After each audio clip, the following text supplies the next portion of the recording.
నమస్తే, welcome to right angle. రోజులు గడుస్తున్న కొద్దీ ఆట వ్యూహాత్మకమవుతోంది. ఫిరాయింపుల జోరు పెరుగుతున్న కొద్దీ సమీకరణలు మారుతున్నాయి. తెలంగాణ అసెంబ్లీ ఎన్నికల త్రిముఖ పోరు చదరంగంలో ట్రివిజా చెస్ టోర్నమెంట్ను తలపిస్తోంది.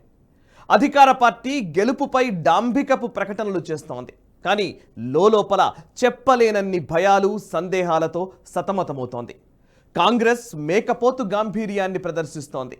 బరిలో ఏ మేరకు ప్రత్యర్థిని నిలువరించగలదు అనేది ఆ పార్టీ ముందున్న అతిపెద్ద సవాలు.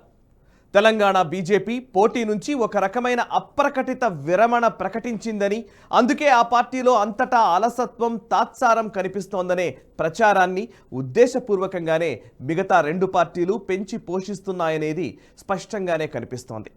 ఎన్నికలకు రోజులు దగ్గర పడుతున్నాయని అనిపిస్తున్నప్పటికీ ఆ కొద్ది రోజుల ఉద్రిక్త వ్యవధిలోనే పార్టీలను దౌడు తీయించే వ్యూహాల మతలబు ఉంటుంది, ఎత్తుగడల ఆంతర్యం ఉంటుంది. ఎంత ఉపోద్ఘాతం చెప్పినా తెలంగాణ అసెంబ్లీ ఎన్నికల్లో గెలుపెవరిది? ఈ ప్రశ్నే కీలకమైంది, అవసరమైంది, ఆసక్తిని రేకెత్తించేది కూడా. కాంగ్రెస్ చాలా ఉబలాటంతో ఉంది కదా, ఆ పార్టీకి ఎన్ని స్థానాలు రావచ్చు? ఇది రెండో ప్రశ్న. ఇక చివరిగా బీజేపీకి తక్కువలో తక్కువ ఎన్ని సీట్లు రావచ్చు? ఈ మూడు రాజకీయ సందేహాలే తెలంగాణ రాజకీయాల్లో వాడి వేడిగా వినిపిస్తున్నాయి. ఈ సందేహాలనే కొంచెం లోతుగా పరిశీలించే ప్రయత్నం చేద్దాం. అధికార పార్టీ అభ్యర్థులను ఎప్పుడో ప్రకటించింది. బీఆర్ఎస్ అభ్యర్థుల ప్రకటన వ్యూహాత్మకమైన వ్యవహారం ఏమీ కాదు. రాష్ట్ర రాజకీయాల్లో యథాతథ స్థితి కొనసాగుతుంది, అందరూ జాగ్రత్తగా ఉండాలనే హెచ్చరికే ఉంది తప్ప అందులో అపర చాణక్యుడి అంతు తెలియని వ్యూహమేది కనిపించలేదు. ఇక బీఆర్ఎస్ అభ్యర్థులను ప్రకటించగానే మిగతా పార్టీలేవి హడావిడి పడకుండా తమ ధోరణిలో అవి మిన్నకుండిపోయాయి. చాలామంది ఈ రాజకీయ ఉద్వేగం స్థితి బీఆర్ఎస్కు ప్రతికూలతను తెచ్చిపెడుతోందని, అసమ్మతుల చీడ వల్ల అల్లరిపారవుతుందని అందరూ అనుకున్నారు. అసమ్మతి స్వరాలు కొంత వినిపించినా ఆ తర్వాత అవి చల్లబడ్డాయి. బీఆర్ఎస్ అభ్యర్థుల ప్రకటనకు, ఈసీ ఎన్నికల షెడ్యూల్కు మధ్య ఉన్న కాలాన్ని బీఆర్ఎస్ అర్థవంతంగానే ఉపయోగించుకుంది. అధికారంలో ఉండడం వల్ల అది సాధ్యమైంది. అంటే అభ్యర్థుల ఎంపిక, ప్రకటనల విషయంలో బీఆర్ఎస్ వ్యూహం వికటించలేదు. ఓవరాల్ గేమ్లో బీఆర్ఎస్ పకడ్బందీ ఆట తీరునే ప్రదర్శిస్తోంది. అందులో సందేహం అక్కర్లేదు. సమస్యంతా స్థానికంగానే మేట వేసి ఉంది. సిట్టింగ్లపై వ్యతిరేకత విషయంలో కేసీఆర్ కాదు కదా, బ్రహ్మదేవుడు దిగి వచ్చినా ఏమీ చేయలేని స్థితి ఇప్పుడు బీఆర్ఎస్ ఎదుర్కొంటోంది. దీన్ని అధిగమించడం ఆషామాషీ వ్యవహారం కాదు. అభ్యర్థులు తమ తమ ఇలాఖాల్లో తామే స్వయంగా సర్దుకోవడమో, సరిదిద్దుకోవడమో, దిగడమో చేసి బలమైన, నిర్ణయాత్మకమైన సామాజిక ఓటు బ్యాంకును ప్రభావితం చేయడం తప్ప మరో గత్యంతరం కనిపించడం లేదు. ఇది కూడా అంత సులభ సాధ్యమైన వ్యవహారం ఏమీ కాదు. క్షేత్రస్థాయిలో బలమైన సామాజిక వర్గాలు, వారికి ప్రాతినిధ్యం వహిస్తున్న నాయకులు భారీ ధర పలుకుతున్నారు. రాబోయే నెల రోజుల వ్యవధి లేదా గడువు అభ్యర్థులకు కత్తి మీద సాము లాంటిది. దీన్ని కొంచెం మార్చి చెబితే ఖర్చు మీద సాము చేయడం అని అర్థం. ఇప్పుడు ఎంత స్థాయిలో విసిరితే అంత స్థాయిలో రాబోయే రోజుల్లో రాబట్టుకోవచ్చు. ముఖ్యమంత్రి కేసీఆర్ అభ్యర్థులను కేటాయించి తాంబూలాలిచ్చి తన్నుకు చావండి అన్న రీతిలో సిట్టింగ్లను వదిలేసిన తర్వాత ఒక్కొక్కరికి స్థితి ఇప్పుడు అర్థమవుతోంది. కేసీఆర్ ఉపన్యాసాల హోరు, హామీల జోరు అనేవి ఆయా సభలు జరిగిన 2 గంటలకు మాత్రమే పరిమితం. ఆ తర్వాత ఎంత చెల్లింపు అనేదే కీలకం కావడంతో అధికార పార్టీ అభ్యర్థులు గింజుకుంటున్నారు. అందుకే అధికార పార్టీ అభ్యర్థుల్లో ధీమాతో కూడిన, భయంతో నిండిన సందేహం కనిపిస్తోంది. తెలంగాణ అసెంబ్లీ ఎన్నికల మూడో క్రీడ అత్యంత కీలక దశలో ఉందని కేసీఆర్కు స్పష్టంగా తెలుసు. గతంలో వలె అశ్వాలను ఇష్టమొచ్చిన దిక్కుకు మళ్లించే వీలు లేదు.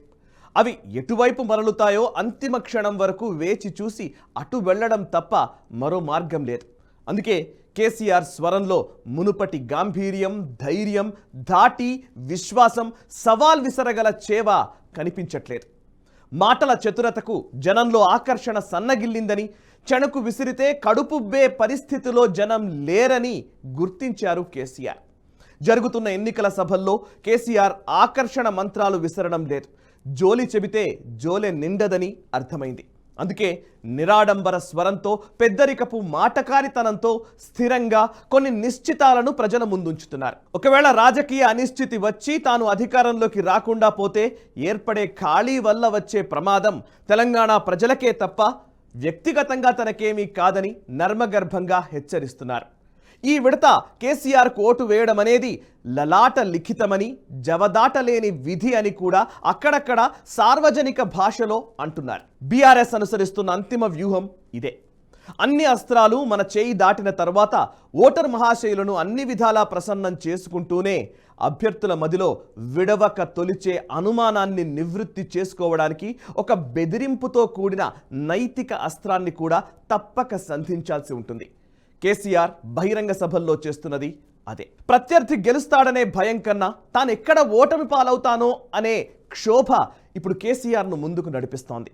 అందుకు కారణాలు లేకపోలేరు. అలా ప్రత్యర్థి తనను మించిన గారడీ విద్య కాడని కాదు, సమస్యంతా డబ్బు మద్యం పంచినా ఓటరు తన వైపు మళ్ళుతారా లేదా అనే సంశయ భయం కేసీఆర్లో రోజురోజుకు పెరిగిపోతోంది. కర్ణుడి చావుకు కారణాలు అనేకమన్నట్లు బీఆర్ఎస్ ఓటమి అంచుల్లో నిలబడడానికి కారణాలు పైనుంచి కింది శ్రేణి నేత అవినీతి, అహంకార ధోరణి వరకు చాలానే ఉన్నాయి. అందుకే అధికార పార్టీకి ఓటమి భయం పట్టుకుంది.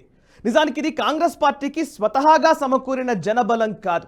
దీర్ఘకాలికంగా మీటవేసిన ప్రభుత్వ వ్యతిరేకత వల్ల, ప్రభుత్వం మారాలనే తలంపు ఏదో మూలన ఉండడం వల్ల హస్తం పార్టీకి కాలం కలిసి వచ్చినట్లు కనిపిస్తోంది.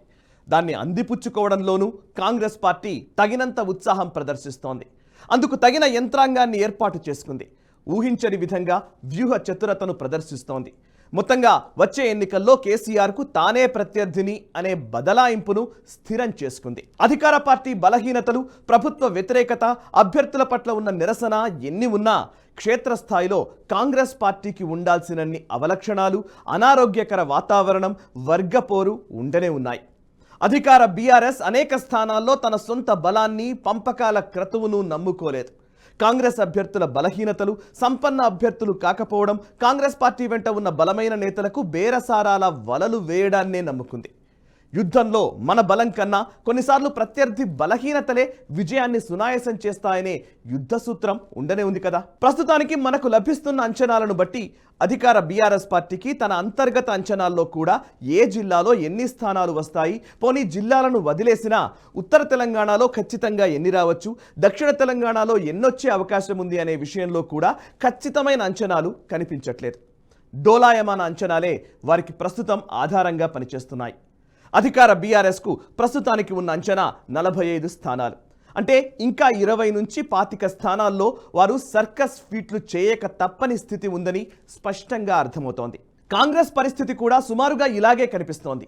ఊపు ఉబలాటం ఉన్నంతగా ఖచ్చితమైన అంచనాలు లేవు. అటు ఇటుగా 25 నుంచి 28 స్థానాలని ప్రస్తుతానికి ఆ పార్టీ భావిస్తోంది. ఆ పార్టీ వ్యూహకర్తలు అహరహం చేసిన కృషి ఫలితమే ఈ సంఖ్య. గట్టిగా కొట్లాడితే మరో 8 నుంచి 10 స్థానాలకు వెళ్ళొచ్చు. అంటే అధికార బీఆర్ఎస్ వద్ద ప్రస్తుతానికి 45 ఉన్నాయనుకుందాం. కాంగ్రెస్ వద్ద మరో 28 నుంచి 35 స్థానాలు. మజ్లిస్ కలిస్తే అవో 7 స్థానాలు. మొత్తం 80 స్థానాలు. మిగతా 39 స్థానాల పరిస్థితి ఏంటి? ఈ మొత్తం ఆటలో బీజేపీకి ఎన్ని స్థానాలు కలిసొస్తాయి? బీజేపీ అగ్రనేత బిఎల్ సంతోష్ లాంటి వారు పదే పదే హంగ్ ప్రస్తావన ఎందుకు తెచ్చారు? ఎన్నికల వ్యాకరణంలో కీలకమైన సైలెంట్ ఓట్, స్వింగింగ్ ఓట్ బీజేపీకి వరంగా మారనుందా? చూద్దాం. అటు ఉమ్మడి ఏపీలోనూ, రాష్ట్ర విభజన తర్వాత తెలంగాణలోనూ బీజేపీ స్థిరంగా, నికరంగా ఒకే తీరు, బలాన్ని ప్రదర్శించలేదు. కాబట్టి ఈ ఎన్నికల్లో బీజేపీ పాత్ర ఉండే అవకాశం లేదనుకుందామా?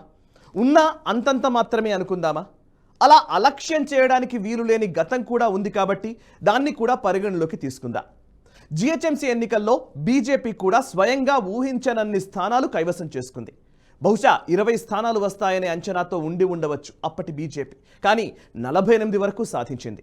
అందుకు కేవలం ఇప్పుడు హఠాత్తుగా వచ్చిన వరదలు, కొట్టొచ్చినట్లు కనిపించిన ప్రభుత్వ నిర్లక్ష్యమే కారణం అనుకుందామా అంటే బల్దియా బరిలో కాంగ్రెస్కు కూడా ఏళ్ల నుంచి బలంగా ఉన్న పరిస్థితే.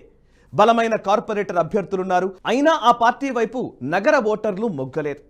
లోక్సభ ఎన్నికల్లో సైతం బీజేపీ 4 స్థానాలు గెలుచుకోవడం హఠాత్ పరిణామమే.